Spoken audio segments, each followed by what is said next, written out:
And ladies and gentlemen, U.S. Airways would like to be the first to welcome you to Denver, where the local time here is about 9:50.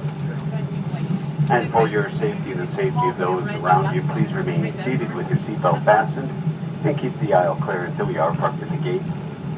The captain will then turn off the fasten seatbelt sign indicating that it is safe to stand.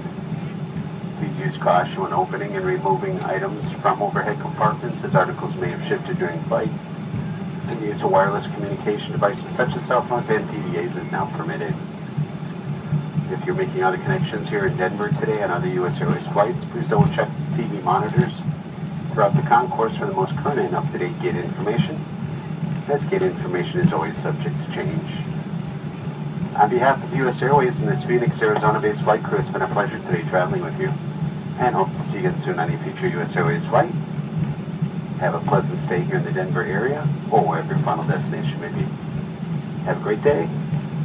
Come back and see you soon.